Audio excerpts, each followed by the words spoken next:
Okay guys, so the next mini lesson is just the concept of the zeroth power. A lot of people want to say that 2 to the 0 is equal to 0, which is not the case. 2 to the 0 power is equal to 1.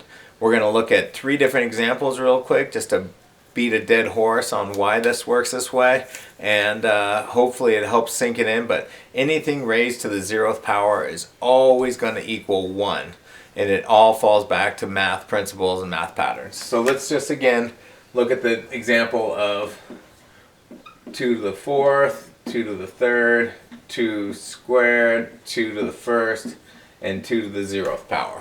Okay?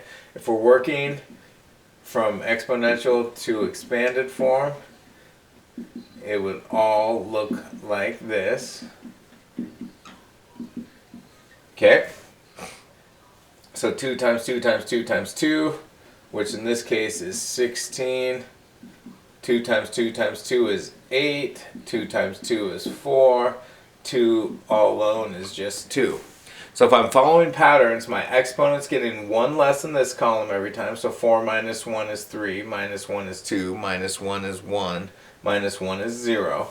So what we're looking at then is what's happening in this column. 16 divided by 2 is 8. Divided by 2 is 4. Divided by 2 is 2. So whatever 2 divided by 2 is going to be my next line in my pattern, which is 1, which looks like 2 divided by 2. So 2 to the 0th power is going to equal 1 because I'm just following my pattern down. Okay? Let's take a look at it with 3. So again, if we have 3 to the 4th, 3 to the 3rd, 3 squared, 3 to the 1st, 3 to the 0. In expanded form, that's 3 times 3 times 3 times 3, which is equal to 81. Okay, this is going to be 3 times 3 times 3, which is 3 times 3 is 9 times 3 is 27. This is going to be 3 times 3, which is 9. That's just going to be 3, which is 3. So again, if I'm following, my exponent's getting 1 smaller, but every time here, now instead of dividing by 2, since 3 is my base number, I'm dividing by 3. So 81 divided by 3 is 27, divided by 3 is 9, divided by 3 is 3. So to get my next pattern, I'm just going to take my 3 and divide it by 3, which is 1, which looks like this in expanded form. Okay, different number, exact same scenario. 3 to the 0th power is going to be equal to 1 still. Okay?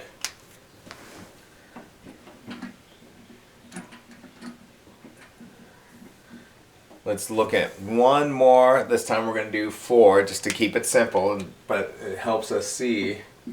Well, 4 to the 3rd, 4 squared, 4 to the 1st, 4 to the 0. 4 to the 3rd is 4 times 4 times 4, which is 64. This would be 4 times 4, which is 16. This is just 4. So here my exponent's decreasing by 1 to get to 4 to the 0. So here I'm dividing by 4. 64 divided by 4 is 16. Divided by 4 is 4. Divided by 4 is 1, which looks like that. And again, so 2 to the 0 was equal to 1, 3 to the 0 equaled 1, 4 to the 0 equals 1. Any number raised to the 0th power is always equal to 1. Okay? And that's all it is for your second mini lesson. We're just going to be practicing recognizing that anything to the 0th power is always equal to 1. Again, anything to the 0 power is equal to 1. Good luck on your guys' work, and I'll see you guys tomorrow.